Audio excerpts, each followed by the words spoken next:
ఏమీ లేదండి. కొత్త వేరమగ తల్లిదేను ముస్తాబై కూర్చున్నాను తెలిసినగా. వచ్చినదా పాపము ఎంత ముక్కు పడ్డాను వచ్చాను. అవునా, ఎవరి మాట వారికి ఇవ్వగలను. ఇప్పుడు ఎవరో తప్పక పైకి మిత్రుని నమ్మకంగా చెప్పి వెళ్ళిపోయినా మా అమ్మగారి నోరు కట్టవచ్చును కదా అని మహా సంతోషంతో ముస్తాబై కూర్చుందుకు తాగిన పాలమని అదేమి చూద్దేమో కానీ తానే ప్రాణమున్న ఆడవారిని ఈ మగవారి ఎప్పుడు నమ్మారు. ఏ చందాలు నేను నమ్మని వాడు నిర్మలమైపోవు.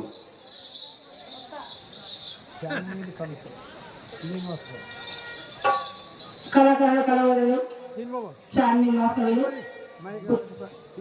శ్రీనివాసరావు గారు మమ్మల్ని ఆశ్రయిస్తూ కనుగరిస్తూ కడియం శ్రీనివాసరావు గారు మమ్మల్ని ఆశ్రయిస్తూ గౌరవ రూపాయలు మోకరించారు.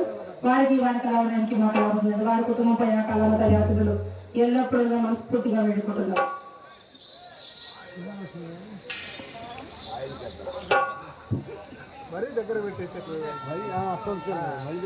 ఏ చండాలుడు నిన్ను నమ్మవాడు నిర్మూలమైపోవు. ఆ సిమల కన్న మాటలకు అంతర్యుక్తులకు కోడి ముప్పారు పాటే కానీ ఆ సుబ్బారావు ఎందుకు వచ్చినాడు. అలాగైనా ఆ సంగతి మీకు ఎవరు చెప్పినారు? నేను చూసినా వీధికి ముందు వచ్చినదో మీ అమ్మ కండపడవలసి వచ్చిన కళ్ళకు ముందు వచ్చేసరికి తడాలు అతను తలుపు తీసుకుని బాలను బయటకున్నాడు. అంతటా అతన్ని చూసి నేను నన్ను చూసి అతను తెల్లబోయినాను. అంతటికి అతనికి అనుమానం కలుగుతున్నట్టు కోడుమలాడుతూ దూరమలా వెళ్ళినాను. అతని రాకుండా కదా అతను ఏమి చెప్పి తెలియకుండా నువ్వు ఏమి చెప్పినా చెప్పు. అయినను ఆ సుబ్బారావు గారు కొంచెం బిడ్డ సాధారణంగా కూర్చుని నాకు కొంచెం చెప్పారు కదా. అదిగో ఈ ద్రోహదకి చూసి ఎవరు ఎందుకు వచ్చినారని అతన్ని అడిగి తెలుసుకోలేకపోయారా? అడిగినా ఏం చెప్పినారు? చెప్పినాడు. మీ సందేహము? నా సందేహము చెప్పినచో నీవు కోపగించుకున్నావు కదా. కోపం ఎందుకండి? నా ఎందుకన్నా కోపం ఉంది కదా. చెప్పుతున్నాను, మీ ఇంటికి మేళమ కావలసి వచ్చిన వాడు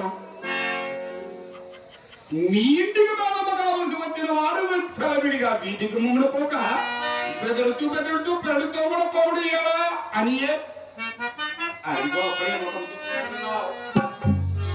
వచ్చినది కోపం. అలాగే ఆ సంగతి నా సంగతి కూడా అతన్ని అడిగి తెలుసుకోలేకపోయాను. అంతటా బహుగా సమావేశం పరమాదంలో చేత అడుగుతుంది కానీ ఇప్పుడు నేలకొచ్చి మాట్లాడి మా అమ్మని మేడపై తీసుకొని మా ఇంటికి వచ్చిన వారిని మర్యాద చేయడం మా ధర్మము కదండి. కూర్చోమని కూర్చో వేసి తాంబరం ఇవ్వగా వచ్చిన పని పెట్టి అదొక ప్రసంగం మొదలు పెట్టింది. అంతటా నాకు గౌరవం వచ్చి చెప్పడం లేదు దిగి వచ్చింది. నా మనసు గమనించిన మా అమ్మ తోడు చూపటి విషయం తీసుకెళ్లి అతన్ని దొడ్డి దావన సాగనంటుంది. జరిగిన యథార్థంగా నమ్మకపోండు. నీ మాట ఎప్పుడు నమ్మలేదు. నీవు నాతో నలుసంతైనను అబద్ధం ఆడవని మీతోనే కాదండి. చింతామణి ఎవరితో అబద్ధమాడు. అసలు చింతామణి పుట్టిన కాదే కాదని చిన్నలు పెద్దలు శ్లాఘించడం కారణం ఇదే కదండి. సందేహం ఇందులకు ఎవరి మాటను నిన్ను శ్లాఘింపలేదు చింతామణి.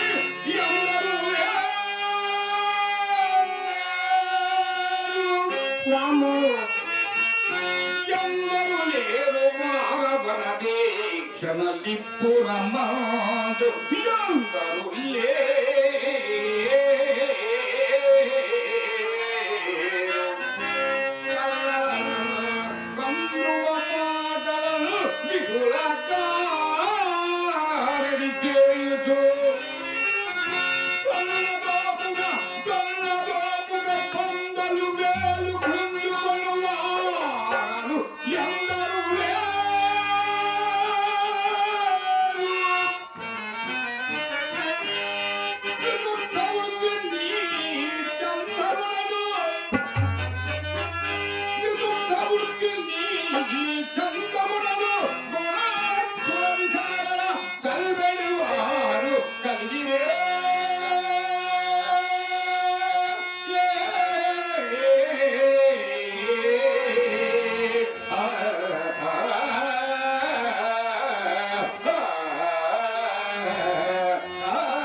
రసరమ్యమైనది రాత్రి.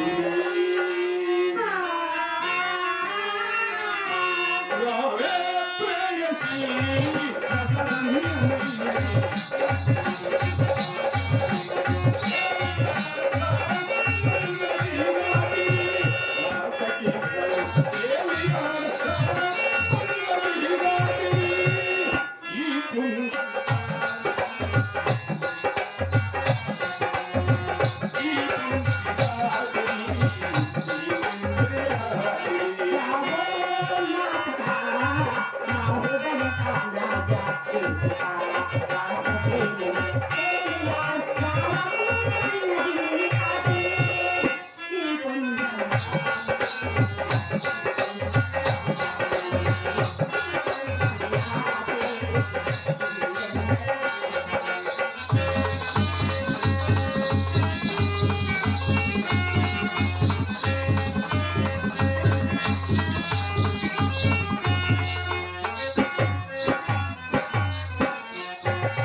సరే సరే ఇదంతా ఏమి కానీ ఇంతకు మీరు వెళ్ళపని ఏమైనదని మిమ్మల్ని రాడాయి నేను అడిగిన దానికి సమాధానం చెప్పలే ఏమైనది ఏమన్నది దైవము తరచుగా ధనికలు నాలుకలు తడి పట్ల కొడను చింతలు చామలు తోడను హృదయ ముక్కు ముక్కల తొడను చేస్తామని ఆ పని వచ్చి వచ్చి చల్లగా చెప్పాను కాదు చెప్తామని ఎప్పటికి కానీ ఎప్పటికి తీంటే కానీ 2-3 దినములు తప్పక స్వామి కొలుగుతారు అవునవునండి, ఇంకా నేను ఎప్పటి పాటనే మొదలైనది ఇంతవరకు రేపు కలిసారా ఇప్పటి వరకు ఇదిగో అదిగో అని చెప్పిన తొండ ఈ పూట తొండ చేసి చూపినట్టు అవునండి అంతగా మీరు ఒక తొందరగా ఆచరించితే ఆ తొందరగా చూస్తే ఆచరించి మా ఇంట్లో నాకు తెలియదు ఆది శాంతమని వాడికి మంచి పనితో నేనేమి చేయదొచ్చుతాను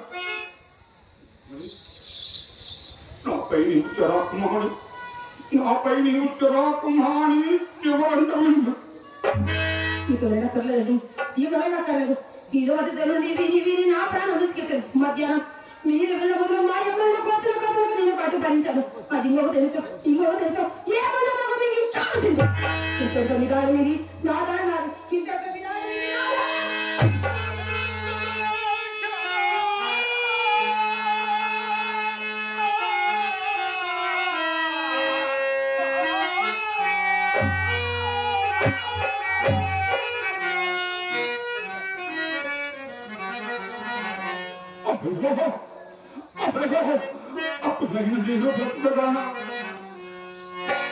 నీవు లేనిదే నేను జీవించగలను అత్యంతమని పండు బక్కములా విరచితి పండు బక్కములా వీరికి ప్రాణములు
సరే సరే ఏమండి ఈ నెలలో మీరు ఎవరు ఏ గానం తెచ్చారండి?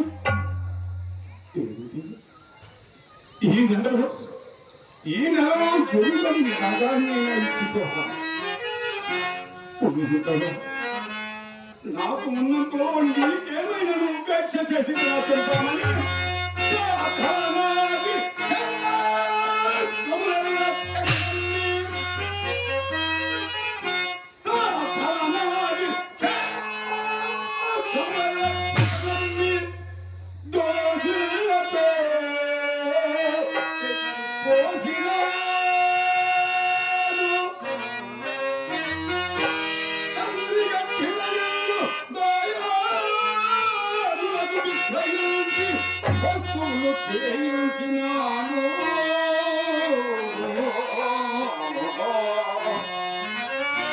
అత్తవారిచ్చిన అంటుమామిడితో నీరు పేరగా మోసిచ్చినాను.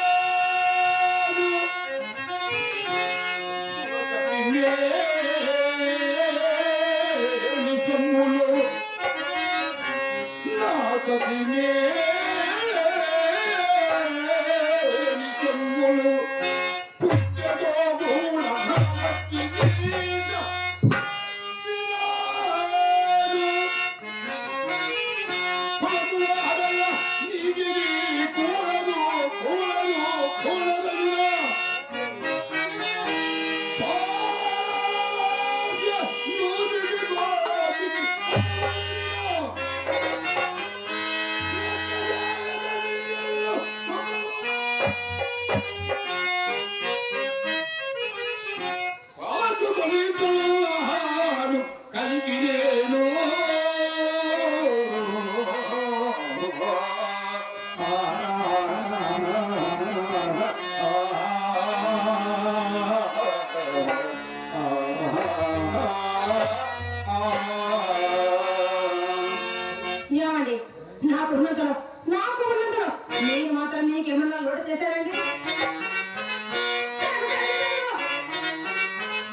చింతామణి, నీవు నోటి చేతితోని ఏ చండాలుడు అన్నాడు? ఎలుగులు కొంచెం తారుమారు గృహచంద్రముని ఎంతటి వారికైనా ఉన్నాను. అందుకే దైవం ఈ పూట ఆకలి తారసలు చేసినాడు. ఎవరండి ఆ తారసుల వారు? పోగా నా మాట నీవు కొట్టుగా ఈ ప్రశ్న చెప్పండి, ఎవరు వారు? ఆ కాలశీల వాడు నా బాల్యమిత్రుడు బిలవంగ. ఏటి కావాల కొత్తగా కార్యస్థానమును మేళలు విద్యలు కట్టుకుని కాపురం ఉంటున్న వాసుదేవమూర్తి గారి కుమారుడు నా మిత్రుడు బిలవమంగళుడు. ఏమది అలగాడు అలగాడు నుంచి అందగాడే కాదు.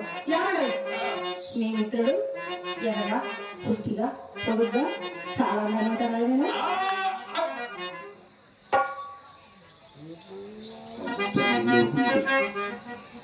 చింతామణి, నువ్వు ఆకలి ఎప్పుడు చూసినావు? ఆహా, నేను ఎప్పుడు చూస్తున్నా మీ సందేహము. ఒకప్పుడు వేరుగా పరసాలు తొలిలో వేలంటే వెళ్ళి అక్కడ చూస్తారండి. వారు చాలా బాధ్యతలు వారు కదా. ఏ 10 ఆస్తి కలవాలి. 40 లక్షల వరకు ఉన్నది. 40 లక్షలే అక్కడే నేను అతడు ఎలాగునా అది నా పక్క యాట.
సరే ఏమండి,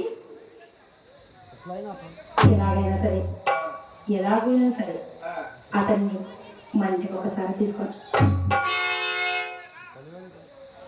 ఏమైందో ఏమండి? ఎందుకు చేతులండి? మీ అసలు కంటేనా? విశ్వామిత్రుడు కంటేనా?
కానీ నీకు ఎవరు బదులు చెప్పుదురు అని నేను ఎట్లయినా తీసుకొచ్చేదాను కానీ మన తొలి కలయికలో పాడుకుంటేనే ఏంటది?